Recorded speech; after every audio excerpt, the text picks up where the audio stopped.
हरक सिंह रावत को भारतीय जनता पार्टी ने बाहर का रास्ता दिखा दिया है। हरक सिंह रावत लगातार दबाव बना रहे थे लैंसडाउन सीट से अपनी पुत्रवधू के टिकट के लिए। उनका सबसे ज्यादा विरोध जिसने किया भारतीय जनता पार्टी में, वहां लैंसडाउन से विधायक दिलीप रावत हमारे साथ इस वक्त मौजूद हैं।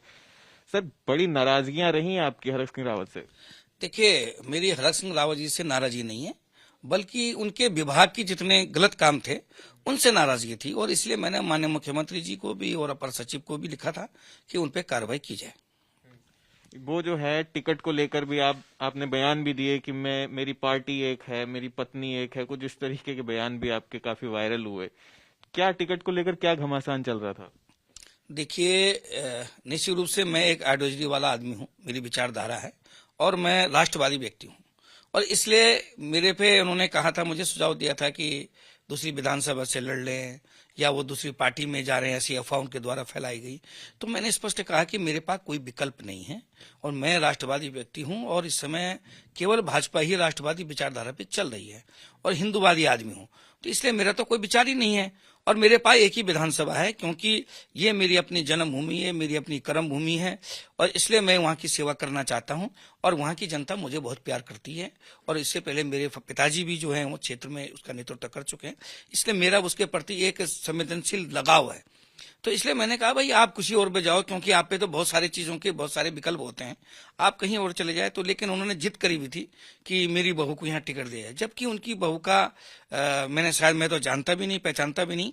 लेकिन जैसा मैंने अभी फेसबुक के माध्यम से देखा, वो मॉडलिंग के क्षेत्र में जुड़ी हुई हैं और बाकी सामाजिक काम में उनका कभी कोई सरोकार नहीं रहा और ना उन्होंने कभी किसी राजनीतिक दल में कोई सदस्यता ली। तो ऐसे व्यक्ति, अगर तुम चाहोगे कि बिना सामाजिक काम करे हुए, बिना किसी पार्टी में काम करे हुए और उनके डायरेक्ट बाईपास करके उनको टिकट दिया जाए, तो ये समझता हूँ कि पार्टी के लिए भी चुनौती है और ये गलत परंपरा भी है।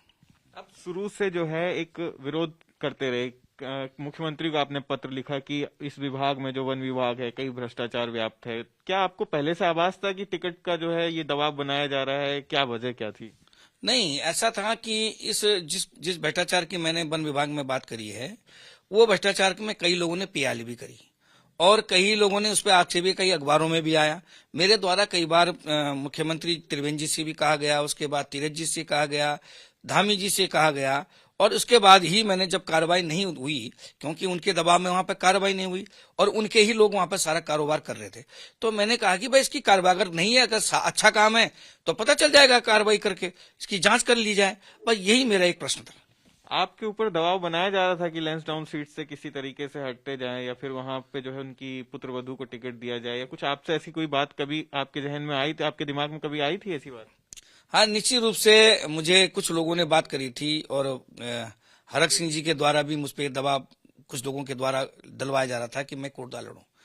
मेरा कोटद्वार घर जरूर है, लेकिन मेरा पुश्तैनी घर, मेरा अपना घर में ज्यादा रहना सहना, मेरा सब कुछ है, मेरी प्राथमिक शिक्षा सब गांव में है। तो मैं इसलिए मेरा जो था कि एक लगाव है पहाड़ के प्रति, गांव के प्रति। तो उनका ये दबाव था। मैंने सिर्फ मेरा उनसे भी मैंने निवेदन किया और मैं सबसे निवेदन भी करता हूं कि एक जन नेता कोई भी होता है, जब कहीं काम करता है तो जनता उसका मापदंड होती है कि उसको समर्थन देती है कि नहीं देती। तो मैंने यही कहा कि भाई मैंने जहां बीज बोया है मैं फसल वहीं काटूंगा और जहां मैंने परीक्षा दी है परीक्षा फल भी उसी विद्यालय से मिलेगा।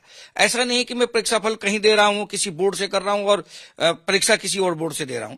तो ये मेरे लिए चुनौती भी है कि मैंने वहां क्षेत्र में काम किया होगा तो लोग मेरे को अच्छा समझ के दोबारा मुझे समर्थन देंगे और नहीं है तो नहीं देंगे। तो ये जनता के ऊपर निर्भर है। तो कम से कम जनता पर विश्वास तो करना चाहिए कि भाई जिस जनता की सेवा हमने करी है, हम उन पे खरा उतरे हैं नहीं उतरे हैं, ये जनता ही जवाब देगी। इसलिए मैंने कहा कि नहीं, मैंने जिस जनता के लिए काम किया है उन्हीं के बीच रहूंगा, परिणाम मेरी जनता मुझे देगी। अब जैसे पार्टी ने जो एक्शन लिया है उनके ऊपर, क्या थोड़ा तसल्ली महसूस कर रहे हैं? काफी ज्यादा घबराए हुए थे आप, जैसे पार्टी कार्यालय के दफ्तर के बाहर भी जिस तरीके से बयानबाजियां चल रही थी, अब क्या कहेंगे इस पर? देखिए, मैं घबराने वाला व्यक्ति नहीं हूं। मैं आपको बता दूं कि मैं तो ऐसा हूं कि मैं आपको एक शेर बता दूं कि मैं फकीरी मिजाज रखता हूं, ठोकरों पे ताज रखता हूं, कल की फिक्र नहीं, मैं मुट्ठी में आज रखता हूं। तो मैं इसलिए ज्यादा चिंता नहीं करता। हम तो एक तरफ से सन्यासी व्यक्ति हैं और मैं चाहता हूं कि राजनीति जो है कोई व्यापार न बनाया जाए। अब जिसके सिद्धांत ना हो, कोई टारगेट ना हो कि मैंने क्या करना है, आज इसकी बड़ाई कर दो, कल उसकी बड़ाई कर दो, हम उन व्यक्तियों में नहीं हैं। तो मेरा यही विरोधाभास था कि आदमी का एक विचार होना चाहिए, एक लक्ष्य होना चाहिए और एक चरित्र भी ऊंचा होना चाहिए। तो अब क्या कहेंगे, एक आखिरी प्रतिक्रिया आपकी, जिस तरीके से पार्टी ने कार्रवाई की है उनके ऊपर? निश्चित रूप से भारतीय जनता पार्टी का जैसा स्वरूप है, जैसी उसकी संस्कृति है, उस हिसाब से तो मैं समझता हूं कि थोड़ा लेट जरूर हुई है, लेकिन देर आए दुरुस्त आए। और मैं समझता हूं कि जब इन्होंने दबाव की राजनीति कई दिन से चल रहे थे तो तभी ही इनको ये कार्रवाई कर देनी चाहिए थी। और मुझे पूरा विश्वास था हाईकमान पे कि वो इनके दबाव में नहीं आएगी, क्योंकि भारतीय जनता पार्टी की ऐसी संस्कार ही नहीं है, ऐसी संस्कृति नहीं है, कार्य पद्धति ही नहीं है। ये थे भाजपा से लैंसडाउन से विधायक दिलीप रावत, जिनका ये कहना है कि पार्टी ने देर से फैसला लिया लेकिन दुरुस्त फैसला लिया, देर आए दुरुस्त आए। कैमरा पर्सन सुखबीर के साथ ध्रुव मिश्रा, एबीपी न्यूज, देहरादून।